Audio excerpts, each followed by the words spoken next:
ETV ప్రేక్షకులకి నమస్కారం. Triple detergent soap శుభమస్తు కార్యక్రమానికి స్వాగతం. ఈనాడు శుభమస్తు కార్యక్రమంలోని గ్రహఫల అంశంలో గ్రహాల యొక్క స్థితిగతులు, వాటి యొక్క శుభాశుభ ఫలితాల గురించి పరిశీలిద్దాం. అలాగే ఈరోజు 12 రాశుల వారికి ఏ సంఖ్యలు కలిసి వస్తాయి, రంగుల యొక్క దిక్కుల యొక్క ప్రాధాన్యత, ఏ దేవతల్ని పూజించాలి, ఏ కార్యక్రమాలు ఏ రాశుల వారు చేపట్టాలి అనేటువంటి అంశాలతో పాటు ఈరోజు గురువారం శ్రీ షిరిడి సాయిబాబాకి చాలా ప్రీతికరమైనటువంటి రోజు. మరి బాబా కోరినటువంటి 2 కాసుల యొక్క దక్షిణ పరమార్థం ఏమిటో ఈనాటి ఆంతర్యంలో పరిశీలిద్దాం. శ్రీ నందననామ సంవత్సరం, పుష్యమాసం, ఉత్తరాయణం, హేమంత ఋతువు. ఈరోజు బహుళ చవితి. ఈ చవితి రోజు చేపట్టేటువంటి కార్యక్రమాలు విఘ్నాన్ని కలిగిస్తాయి. మరి పంచమి తిథిలో చేపట్టినట్టయితే విజయాన్ని తెచ్చిపెడతాయి. వారం లక్ష్మీవారం లేదా గురువారం. ఈ గురువారం నాడు చేపట్టేటువంటి లక్ష్మీదేవి యొక్క పూజ, కుంకుమార్చన, శ్రీ సూక్త విధానంతో చేపట్టేటువంటి పూజలు లక్ష్మీ యొక్క అనుగ్రహాన్ని కలిగిస్తాయి, ఐశ్వర్య సిద్ధిని కలిగిస్తాయి. ఇక ఈరోజు నక్షత్రం ఉత్తరా నక్షత్రం. ఈరోజు ఉత్తరా నక్షత్రంలో పుట్టేటువంటి వారికి ఏ పాదమైనప్పటికీ కూడా సామాన్య దోషం, నక్షత్ర జపం, గ్రహ జపం, అలాగే సూర్య నమస్కారం, ఏకాదశ పూర్వక రుద్రాభిషేకం వంటి ప్రక్రియల ద్వారా ఈ దోష నివృత్తిని ఏర్పరచుకోవచ్చు. ఇక ఉత్తరా నక్షత్రంలో ఈరోజు పుట్టేటువంటి వారికి రవి మహాదశతోటి ప్రారంభమవుతుంది. ఇక ఈరోజు 12 రాశుల వారికి ఏర్పడేటువంటి శుభాశుభ ఫలితాలని పరిశీలిద్దాం. ముందుగా మేషరాశి. ఈరోజు మేషరాశి వారిని పరిశీలించినట్టయితే ఉద్యోగరీత్యా చిరు సమస్యలు తలెత్తుతాయి. వ్యాపార సంబంధ బాంధవ్యాల్లో అనువైనటువంటి మార్పులు చేయగలుగుతారు. ఉద్యోగ వ్యవహారాల్లో జాగ్రత్తతో కూడినటువంటి నిర్ణయాలు తప్పనిసరి. అభివృద్ధికి చేపట్టేటువంటి కార్యక్రమాల్లో చిరు విఘ్నాల్ని కూడా చవిచూస్తారు. గృహ సంబంధిత విషయాలు సామాన్యం, ప్రయాణాలు అనుకూలం. ఈరోజు మీ అదృష్ట సంఖ్య 1. పసుపు వర్ణం త్వరితగతిని శుభాల్ని కలిగిస్తుంది, దోషాలని నివృత్తి చేస్తుంది. ఈశాన్య దిక్కు ప్రయాణాలు శుభకరం. అనుకూల దైవం ఈశ్వరుడు.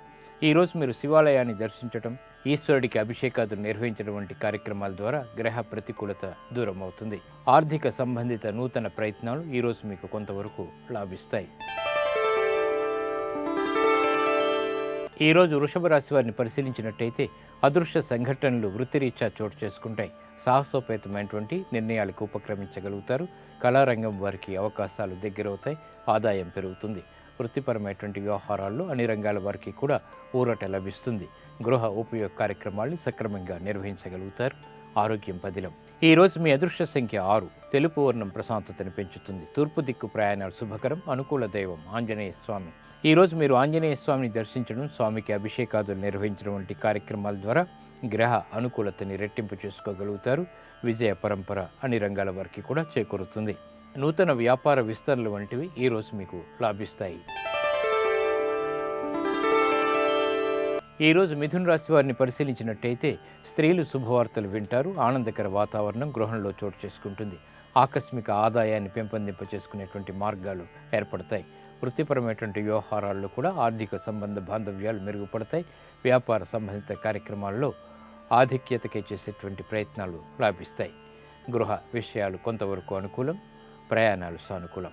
ఈరోజు మీ అదృష్ట సంఖ్య 3. ఎరుపు వర్ణం ధైర్యాన్ని కలిగిస్తుంది. దక్షిణ దిశ ప్రయాణాలు శుభకరం. అనుకూల దైవం సుబ్రహ్మణ్య స్వామి. ఈరోజు మీరు సుబ్రహ్మణ్య స్వామిని దర్శించడం, స్వామికి అభిషేకాదులు నిర్వహించడం వంటి కార్యక్రమాల ద్వారా ఆదాయం పెరుగుతుంది. వృత్తిపరమైనటువంటి వ్యవహారాల్లో కీర్తిని గడించగలుగుతారు. విదేశీ వ్యవహారాలకు ఈరోజు మీకు లాభిస్తాయి. ఈరోజు కర్కాటక రాశి వారిని పరిశీలించినట్టయితే సంబంధ బాంధవ్యాల్లో చిరు సమస్యలు తలెత్తుతాయి. నూతన కార్యక్రమాల్ని అవలీలగా ప్రారంభించలేకపోతారు. వృత్తిపరమైనటువంటి వ్యవహారాల్లో ఆర్థికపరమైనటువంటి చిక్కులు ఏర్పడతాయి. వ్యాపార సంబంధిత వ్యవహారాల్లో ఆచితూచి నిర్ణయాలు తీసుకోవాలి. గృహ సంబంధిత కార్యక్రమాల్లో క్రమశిక్షణ లోపిస్తుంది. ఈరోజు మీ అదృష్ట సంఖ్య 2. ఆకుపచ్చ వర్ణం ఆహ్లాదాన్ని కలిగిస్తుంది, రక్షణకు తోడ్పడుతుంది. ఉత్తర దిక్కు ప్రయాణాలు శుభకరం. అనుకూల దైవం శ్రీ మహాకాళి. ఈరోజు మీరు మహాకాళి అమ్మవారిని దర్శించడం, అమ్మవారికి కుంకుమార్చన నిర్వహించడం వంటి కార్యక్రమాల ద్వారా శుక్రచంద్రుల ద్వారా శుభ పరిణామాలు చోటు చేసుకుంటాయి. వ్యాపార నూతన ఒప్పందాలు ఈరోజు మీకు లాభిస్తాయి. ఈరోజు సింహరాశి వారిని పరిశీలించినట్టయితే శత్రువులపై విజయాలకే చేపట్టేటువంటి కార్యక్రమాలు సత్ఫలితాలని కలిగిస్తాయి. మానసిక ఆందోళన తగ్గుతుంది. వ్యాపార నిమిత్తమే చేపట్టేటువంటి కార్యక్రమాల్లో ఆర్థిక ప్రోత్సాహం లభిస్తుంది. స్నేహితుల ద్వారా లబ్ధిని పెంపొందింప చేసుకోగలుగుతారు. శత్రువులు ప్రబలమయ్యేటువంటి సంఘటనలు లేకపోలేదు. కోర్టు సంబంధిత వ్యవహారాల్లో జాగ్రత్తతో కూడినటువంటి నిర్ణయాలు తప్పనిసరి. గృహరీత్యా ఆనందకర వాతావరణం కొనసాగుతుంది. ఆరోగ్యం పదిలం. ఈరోజు మీ అదృష్ట సంఖ్య 9. పసుపు వర్ణం త్వరితగతిని శుభాలను కలిగిస్తుంది. ఈశాన్య దిక్కు ప్రయాణాలు శుభకరం. అనుకూల దైవం గణపతి. ఈరోజు మీరు శ్రీ మహాగణపతిని పూజించడం, నమస్కరించడం ద్వారా గ్రహ ప్రతికూలత దూరం అవుతుంది. విజయాలు దగ్గరవుతాయి. సాహసోపేతమైనటువంటి నిర్ణయాల ద్వారా విజయాలు చేజిక్కించుకోగలుగుతారు. ఉద్యోగ సంబంధిత నూతన ప్రయత్నాలు ఈరోజు మీకు లాభిస్తాయి. ఈరోజు కన్యారాశి వారిని పరిశీలించినట్టయితే విద్యా సంబంధిత విషయాల్లో అనుకూలత పెరుగుతుంది. శుభ పరిణామాలు గృహంలో చోటు చేసుకుంటే అదృష్ట వాతావరణం వ్యాపార రీత్యా కూడా చేకూరుతుంది. నూతన ప్రయత్నాల్ని అవలీలగా ప్రారంభించగలుగుతారు. వృత్తిపరమైనటువంటి వ్యవహారాల్లో కూడా ఆర్థిక విషయాలు అనుకూలిస్తాయి. నూతన కార్యక్రమాల్ని సాహసోపేతమైనటువంటి నిర్ణయాల ద్వారా విజయాల ద్వారా ఆనందాన్ని పొందగలుగుతారు. కార్యక్రమాల్ని ముగించగలుగుతారు. ఈరోజు మీ అదృష్ట సంఖ్య 1. ఎరుపు వర్ణం ధైర్యాన్ని కలిగిస్తుంది. దక్షిణ దిశ ప్రయాణాలు శుభకరం. అనుకూల దైవం ఈశ్వరుడు. ఈరోజు మీరు శివాలయాన్ని దర్శించడం, ఈశ్వరుడికి అభిషేకాదులు నిర్వహించడం వంటి కార్యక్రమాల ద్వారా గ్రహ ప్రతికూలత, ముఖ్యంగా శని రాహుకేతువుల ద్వారా ఏర్పడేటువంటి ప్రతికూలత దూరం అవుతుంది. శుభ పరిణామాలు చోటు చేసుకుంటాయి. ఆర్థిక నూతన వ్యాపార ఒప్పందాలు ఈరోజు మీకు లాభిస్తాయి, అనుకూలిస్తాయి. ఈరోజు తులారాశి వారిని పరిశీలించినట్టయితే వాహన సౌఖ్యం ఏర్పడుతుంది. నూతన కొనుగోళ్లు వంటివి ఆనందాన్ని కలిగిస్తాయి. వృత్తిపరమైనటువంటి వ్యవహారాల్లో జాప్యాలు ఉన్నప్పటికీ విజయాలు ఆలస్యంగానైనా చేజిక్కించుకోగలుగుతారు. మానసిక సంతృప్తిని కలిగించేటువంటి సంఘటనలు లేకపోలేదు. వృత్తిపరమైనటువంటి వ్యవహారాల్లో ఆశించినటువంటి ప్రయోజనాలు ఆలస్యంగా పెంపొందింప చేసుకునేటువంటి అవకాశాలు దగ్గరవుతాయి. గృహ విషయాల్లో కూడా అనుకూలత ఏర్పడుతుంది. శత్రువులు మిత్రులు అవుతారు. ఈరోజు మీ అదృష్ట సంఖ్య 5. ఆకుపచ్చ వర్ణం ఆహ్లాదాన్ని కలిగిస్తుంది. ఉత్తర దిక్కు ప్రయాణాలు శుభకరం. అనుకూల దైవం సుబ్రహ్మణ్య స్వామి. ఈరోజు మీరు సుబ్రహ్మణ్య స్వామిని దర్శించడం, స్వామికి అభిషేకాదులు నిర్వహించడం వంటి కార్యక్రమాల ద్వారా బృహస్పతి దోషాలు తొలగించబడతాయి. ఆనందకర వాతావరణం ఆర్థికంగా చేకూరుతుంది. నూతన వ్యాపార ఒప్పందాలు ఈరోజు మీకు లాభిస్తాయి. విద్యా సంబంధిత ప్రయత్నాలు కూడా అనుకూలిస్తాయి. ఈరోజు వృశ్చిక రాశి వారిని పరిశీలించినట్టయితే లాభదాయకమైనటువంటి కార్యక్రమ నిర్వహణ కొనసాగించగలుగుతారు. మానసిక ఆనందం ఏర్పడుతుంది. వృత్తిపరమైనటువంటి వ్యాపార సంబంధిత ఉద్యోగ కీలక బాధ్యతల్ని సక్రమంగా నిర్వహించగలుగుతారు. సంతృప్తికర సంఘటనలు చోటు చేసుకుంటాయి. గృహంలో ప్రాధాన్యతను సంతరించుకునేటువంటి కార్యక్రమ నిర్వహణ కొనసాగించగలుగుతారు. విదేశీ సంబంధిత వ్యవహారాల్లో కూడా ఆధిక్యత పెరుగుతుంది. ఈరోజు మీ అదృష్ట సంఖ్య 2. తెలుపు వర్ణం ప్రశాంతతను పెంచుతుంది. ఈశాన్య దిక్కు ప్రయాణాలు శుభకరం. అనుకూల దైవం శ్రీ మహావిష్ణువు. ఈరోజు మీరు మహావిష్ణువుని దర్శించడం, విష్ణు సహస్రనామ పారాయణ చేయడం ద్వారా మంచి ఫలితాలు ఏర్పడతాయి. ఏలినాటి శని యొక్క దోషం తగ్గుతుంది. వ్యయాన్ని నియంత్రించగలుగుతారు. ఆదాయాన్ని పెంపొందింప చేసుకోగలుగుతారు. ఇక కోర్టు సంబంధిత వ్యవహారాలు, ప్రక్రియలు, సంభాషణలు ఈరోజు మీకు ఉపకరిస్తాయి. ఈరోజు ధనుసు రాశి వారిని పరిశీలించినట్టయితే ఆధ్యాత్మిక కార్యక్రమాల్లో పాల్గొంటారు. మాతృ సంబంధిత వ్యవహారాల్లో విజయాలు చేకూరుతాయి. వృత్తిపరమైనటువంటి వ్యవహారాల్లో కూడా ఆదాయం పెరుగుతుంది. వ్యాపార సంబంధ బాంధవ్యాలు పెరుగుతాయి. నూతన ఉద్యోగ ప్రయత్నాలు బాగా ఫలిస్తాయి. నూతన ప్రక్రియలు ఫలిస్తాయి. గృహరీత్యా కూడా ఆనందకర వాతావరణం కొనసాగుతుంది. ఆరోగ్యం పదిలం. ఈరోజు మీ అదృష్ట సంఖ్య 3. పసుపు వర్ణం త్వరితగతిని శుభాల్ని కలిగిస్తుంది. ఈశాన్య దిక్కు ప్రయాణాలు శుభకరం. అనుకూల దైవం దక్షిణామూర్తి. ఈరోజు మీరు దక్షిణామూర్తి స్వామిని దర్శించడం, స్వామికి అభిషేకాదులు నిర్వహించడం ద్వారా లాభస్థితిలో ఉండేటువంటి శని రాహుల ద్వారా ఉత్తమ ఫలితాలు లభిస్తాయి. ఆనందకర వాతావరణం ఏర్పడుతుంది. విద్యా సంబంధిత నూతన ప్రయత్నాలు ఈరోజు మీకు లాభిస్తాయి. ఈరోజు మకర రాశి వారిని పరిశీలించినట్టయితే విద్యా సంబంధిత విషయాల్లో నైపుణ్యాన్ని ప్రదర్శించగలుగుతారు. ఉత్తమ విజయాలు చేకూరుతాయి. అనుకూల వాతావరణం అన్ని రంగాల వారికి కూడా ఏర్పడుతుంది. శత్రు సంబంధిత విషయాల్లో జాగ్రత్తతో కూడినటువంటి నిర్ణయాలు తప్పనిసరి. ఆర్థిక క్రమశిక్షణ తప్పనిసరి. ఆరోగ్య విషయంలో చిరు సమస్యలు తలెత్తుతాయి. ప్రయాణాల విషయంలో చిరు సమస్యలు కూడా తలెత్తుతాయి. ఈరోజు మీ అదృష్ట సంఖ్య 5. ఆకుపచ్చ వర్ణం ఆహ్లాదాన్ని కలిగిస్తుంది. రక్షణకు తోడ్పడుతుంది. పడమటి దిక్కు ప్రయాణాలు శుభకరం. అనుకూల దైవం గణపతి. ఈరోజు మీరు గణపతిని దర్శించడం, గణపతికి పూజలు నిర్వహించడం ద్వారా గ్రహ ప్రతికూలత నుంచి బయటికి రాగలుగుతారు. గృహ సంబంధిత కార్యక్రమాలు, కార్యాలు ఈరోజు మీకు లాభిస్తాయి. ఈరోజు కుంభరాశి వారిని పరిశీలించినట్టయితే గృహ విషయాలు బాగా అనుకూలిస్తాయి. వాహన విషయాల్లో కూడా అనుకూలత ఏర్పడుతుంది. నూతన వస్తువుల కొనుగోలు వంటివి ఆనందాన్ని కలిగిస్తాయి. మిత్రులతో మైత్రి కొనసాగుతుంది. విద్యా సంబంధిత విషయాల్లో చిరు జాగ్రత్తలు పాటించాలి. ఈరోజు మీ అదృష్ట సంఖ్య 5. ఆకుపచ్చ వర్ణం మంచి ఫలితాలను కలిగిస్తుంది. ఉత్తర దిక్కు ప్రయాణాలు శుభకరం. అనుకూల దైవం శ్రీ వెంకటేశ్వర స్వామి. ఈరోజు మీరు వెంకటేశ్వర స్వామిని దర్శించడం, పూజించడం ద్వారా మంచి నిర్ణయాల ద్వారా విజయాలు చేజిక్కించుకోగలుగుతారు. ఆరోగ్య పరీక్షలు ఈరోజు మీకు మేలును కలిగిస్తాయి. ఈరోజు మీనరాశి వారిని పరిశీలించినట్టయితే పిల్లల ద్వారా ఆనందం లభిస్తుంది. అభివృద్ధి అన్ని రంగాల వారికి కూడా చేకూరుతుంది. ఆకస్మిక ప్రతికూల పరిణామాలు ఏర్పడినప్పటికీ తిరిగి నిలదొక్కుకోగలుగుతారు. వృత్తిపరమైనటువంటి వ్యవహారాల్లో క్రమశిక్షణతో కూడినటువంటి కార్యక్రమ నిర్వహణ మాత్రమే ఉపకరిస్తుంది. వ్యాపార రీత్యా కూడా దూకుడు నిర్ణయాల ద్వారా విజయాలు చేజిక్కించుకోగలుగుతారు.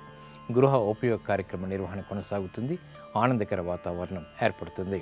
ఈరోజు మీ అదృష్ట సంఖ్య 1. పసుపు వర్ణం త్వరితగతిని శుభాల్ని కలిగిస్తుంది. ఈశాన్య దిక్కు ప్రయాణాలు శుభకరం. అనుకూల దైవం శ్రీ వెంకటేశ్వర స్వామి. ఈరోజు మీరు వెంకటేశ్వర స్వామిని దర్శించడం, స్వామికి నమస్కరించడం, అభిషేకాదులు నిర్వహించడం, పూజలు నిర్వహించడం వంటి కార్యక్రమాల ద్వారా మానసిక ప్రశాంతత పెరుగుతుంది. కార్యాల్లో విజయాలు సిద్ధిస్తాయి. స్థిరాస్తి కొనుగోళ్లు వంటివి ఈరోజు మీకు ఉపకరిస్తాయి. నేటి నక్షత్ర యోగాన్ని పరిశీలిద్దాం. నేటి నక్షత్రం ఉత్తరా నక్షత్రం. దీని అధిదేవత ఆర్యముడు. నక్షత్రాధిపతి రవి. ఉత్తరా నక్షత్రంలో పుట్టేటువంటి వారికి రవి మహాదశ లేదా సూర్య మహాదశ తోటి ప్రారంభమవుతుంది. ఇది 6 సంవత్సరాలు ఉంటుంది. సూర్యుడు గ్రహరాజు. ఆధిపత్యత దోషైనప్పుడు క్రూరమైనటువంటి ఫలితాలను ఇవ్వటంలో ఈ సూర్యుడు చాలా సమర్థుడు. అలాగే ఆరోగ్య ప్రతికూలత కూడా సూర్యగ్రహం ద్వారా మాత్రమే ఏర్పడుతూ ఉంటుంది. మరి ఇటువంటి ప్రతికూల పరిస్థితులు జాతకరీత్యా ఏర్పడుతున్నప్పుడు ఉత్తరా నక్షత్రంలో చేపట్టేటువంటి సూర్య నమస్కారాలు, అలాగే కందుల దానం, మినుముల దానం, నవరత్నాల యొక్క ధారణ, ఇటువంటి ప్రక్రియల ద్వారా సూర్యుడి యొక్క ప్రతికూలతని దూరం చేసుకునేటువంటి అవకాశాలు లభిస్తాయి. ఈ సూర్యుడి ద్వారా ఏర్పడేటువంటి ప్రతికూలతని నివారింపచేయటానికి ఉపకరిస్తాయి. ఇక ఈ ఉత్తరా నక్షత్రంలో ప్రయాణం చేయవలసి వచ్చినప్పుడు ఉత్తమమైనటువంటి ఫలితాల్ని కలిగిస్తుంది. వివాహ విషయంలో వధూవరులది ఇద్దరిది కూడా ఉత్తరా నక్షత్రం అయినప్పుడు ఇది వివాహానికి అనుకూలించదు.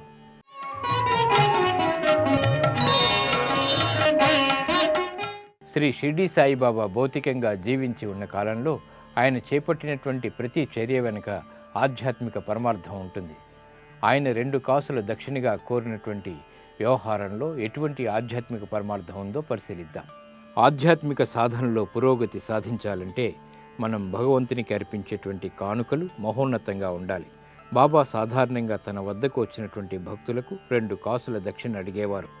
బాబా సర్వాన్ని త్యజించినటువంటి యోగీశ్వరుడు. మరి ఆయనకి డబ్బులతో పని ఏముంది? ఈ డబ్బుని బాబా ఏం చేసుకుంటారు? నిజమే, సర్వాన్ని సృష్టించినటువంటి బాబాకు డబ్బుతో పని లేదు. నిజానికి బాబా కోరిన 2 కాసుల దక్షిణ శ్రద్ధ, సబూరి. శ్రద్ధగా పనిచేయటం, సహనంతో వేచి ఉండటం, ఈ రెండే మనిషికి అటు ఆధ్యాత్మికంగాను ఇటు ప్రాపంచికంగాను ఉన్నతిగా తీర్చిదిద్దుతుంది. శ్రద్ధ, సబూరీలను జీవితంలోని అనేక విషయాలకు అన్వయించుకోవచ్చు. మనం చేసేటువంటి పనిలో శ్రద్ధ, అంకిత భావం చూపడం ద్వారా ఉన్నత స్థాయికి చేరుకోవచ్చు. ఆధ్యాత్మిక పురోగతి సాధించవలసి వస్తే ఈ 2 లక్షణాలని కూడా కనబరచడం ద్వారా ఆత్మసాక్షాత్కారం పొందవచ్చు. శ్రద్ధ, సబూరి సుగుణాలకే గని వంటివి. ఈ 2 అన్యోన్యమైనటువంటి అక్కా చెల్లెళ్ళ వంటివి. ఎవరి జీవితంలో ఈ 2 లక్షణాలని అభ్యాసంతో అలవర్చుకుంటారో వారు భగవంతుడికి దగ్గరవుతారు. ఒకరు నిరుపేద అయి ఉండి చేతిలో చిల్లిగవ్వ లేకున్నా శ్రద్ధ, సబూరి అనేటువంటి లక్షణాలని పునికి పుచ్చుకోగలిగితే కీర్తిదాయకమైనటువంటి ఐశ్వర్యమని భగవంతుడిని పొందగలుగుతారు. ఇవి ఈనాటి శుభమస్తు కార్యక్రమంలోని గ్రహబల మంచంలోని విశేషాలు. ఇప్పుడు గృహబల మంచంలో వాస్తు విశేషాలు తెలుసుకుందాం. తిరిగి రేపటి శుభమస్తు కార్యక్రమంలో కలుసుకుందాం. నమస్కారం.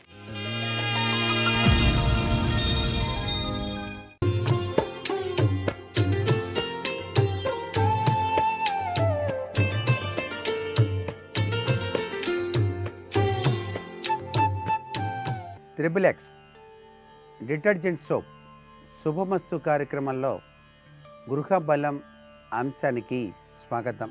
వాస్తుశాస్త్రం మానవ జీవితానికి చాలా చక్కటి ఉపయుక్తమైనటువంటి ప్రభావాన్ని ఇస్తుంది.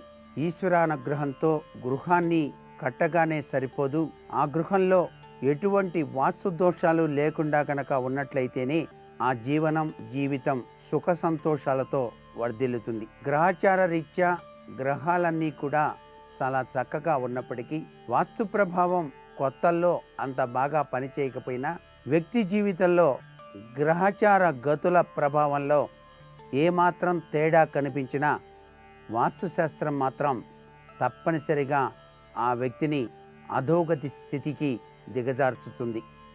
అందుచేత గృహంలో వాస్తు ప్రభావం, మానవ జీవితంలో గ్రహాల ప్రభావం, దైవ చింతన ప్రభావం ఈ మూడు కూడా ఎల్లవేళలా కూడాను చక్కగా ఉన్నప్పుడే ఆ జీవితం సుఖశాంతులతో వర్ధిల్లింప చేసుకోవటానికి ఆస్కారం ఎంతగానో ఉంటుంది. ఒక ఇంటి నిర్మాణం చేస్తూ ఉన్నప్పుడు ఆ ఇంటికి ఎదురుగా రోడ్డు ఉండి, ఆ రోడ్డుకు ఎదురుగా బావి ఉండి, ఆ బావి యొక్క పోటు ఇంటి మీద కనుక పడినట్లయితే ఆ ఇంటి యజమాని గ్రహచారం బాగున్నంతకాలం బాగానే ఉంటాడు.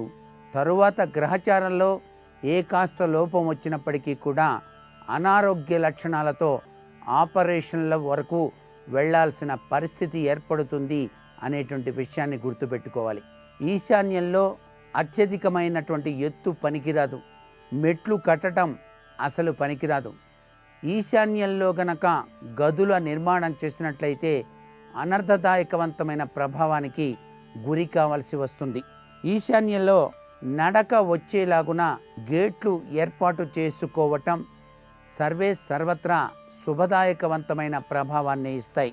గృహానికి ఈశాన్యంలోనే ద్వారాలు ఉండేటట్టుగా ఉంచుకోవటం చాలా విశిష్టవంతమైనటువంటి మేలును కలిగిస్తుంది అనేటువంటి విషయం కూడా వాస్తుశాస్త్రంలో ముఖ్య సూత్రం.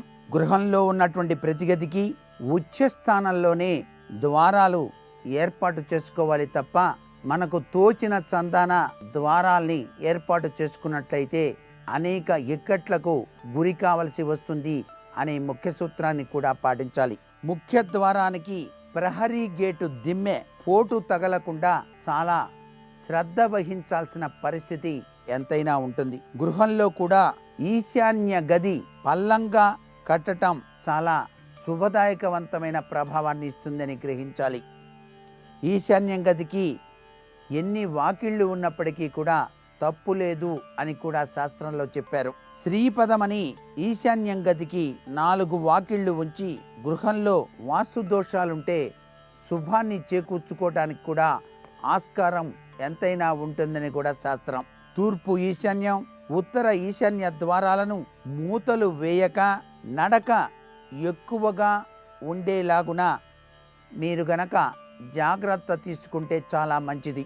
తూర్పు భాగంలో ఎక్కువ ఖాళీ స్థలం ఉంచుకోవటం సర్వత్రా శ్రేయోదాయకమైన ప్రభావాన్ని ఇస్తుంది. తూర్పు పల్లం కావటం కూడా శ్రేష్టదాయకమే. తూర్పు స్థలంలో బావి ఉండటం కీడు కాదు, శుభకరమే అనేటువంటి విషయాన్ని కూడా గుర్తెరగాలి. గృహం బయట తూర్పు స్థలంలో మెట్లు ఇంటికి పోటు వచ్చులాగున ఏర్పాటు చేసుకోవటం మంచిది కాదు. ఆగ్నేయం పెరగకుండా జాగ్రత్త పడాలి. ఆగ్నేయ ద్వారములను వెంటనే తొలగించి గోడ కట్టుకోవటం చాలా మంచిది. తూర్పు ఆగ్నేయ ద్వారాలు కూడా తొలగించుకొని గోడ పూరించాల్సి ఉంటుంది. ఆగ్నేయంలో ద్వారాలు తొలగించుకోవచ్చు, కానీ కిటికీలు ఉండటం మాత్రం దోషం కానే కాదు. ఆగ్నేయ మూల మూత పడరాదు అనే విషయాన్ని గుర్తుపెట్టుకోవాలి. దక్షిణంలో గుంతలు గనక ఉన్నట్లయితే వెంటనే పూడ్చివేయండి. దక్షిణంలో ఎప్పుడూ కూడా గుంతలు ఎక్కువ ఉండకూడదు, గుంత లేకుండా చూసుకోవాలి. అలాగే దక్షిణ స్థలాన్ని ఇంటి ఫ్లోరింగ్ కన్నా ఎత్తుగా ఉండటం చాలా శుభదాయకం. దక్షిణ ప్రహరీ అనేటువంటిది బలంగా ఉత్తర ప్రహరీ కన్నా ఎత్తుగా కూడా ఉండాలి. ఇది చాలా ముఖ్యమైన విషయం వాస్తులో. దక్షిణ గోడ ఎత్తులో ఉండాలి, ఉత్తరపు గోడ దక్షిణ గోడ కన్నా కొద్దిగా ఎత్తు తక్కువగా ఉండాలి. దక్షిణంలో ఉన్న వృక్షాలని మాత్రం ఎప్పుడూ కొట్టకండి. దక్షిణంలో ఎటువంటి వృక్షాలున్నా, పెద్ద పెద్ద వృక్షాలున్నా కూడా ఉంచుకోవచ్చు, దానివల్ల నష్టం మాత్రం వాటిల్లదు. నేటి వాస్తు సందేహాన్ని కనుక పరిశీలించినట్లయితే అందమైనటువంటి భవంతి నిర్మాణం చాలా అత్యంత అద్భుతంగా కట్టుకున్నారు. దానికి దిష్టిదోష ప్రభావం కలిగినప్పుడు ఆ దిష్టి తగలకుండా ఏదైనా వాస్తుశాస్త్రరీత్యా పాటించవలసిన నియమం ఉందా అన్నది ప్రశ్న. నరఘోష నరదృష్టికి నల్లరాళ్ళు కూడా పగులుతాయని సామెత ఉంది కాబట్టి, అద్భుతంగా కట్టుకున్నటువంటి ఇంటికి కూడా దోషం తగలవచ్చు కాబట్టి నరదృష్టి, అపార్ట్మెంట్లకు కూడాను ఇలాంటి ప్రభావం సంక్రమించవచ్చు కాబట్టి, మీరు ఒక ఆదివారం నాడు 9 నల్ల జీడి గింజల్ని తీసుకోండి. అలాగే ఆవాలు, గురిగింజలు, 9 ఎండుమిరపకాయలు, 9 నిమ్మకాయలు తీసుకొని ఒక నల్లటి గుడ్డలో మూట కట్టి 9 ముళ్ళు వేసి మీ ఇంటి ముందు భాగాన నిలబడి సవ్య దిశగా అపసవ్య దిశగా 3 సార్లు తిప్పాలి. అలా తిప్పినటువంటి ఆ మూటను ఇంటికి దక్షిణ దిశగా దూరంగా వెళ్ళి భూమిని త్రవ్వి పాతిపెట్టి రావాలి. ఇలా చేసినట్లయితే ఎటువంటి నరఘోష నరదృష్టి ఉన్నప్పటికీ పటాపంచలైపోతుంది. మరికొన్ని ముఖ్య విషయాలు మొన్నాడు చెప్పుకుందామా? మరి సర్వే జనా సుఖినో భవంతు.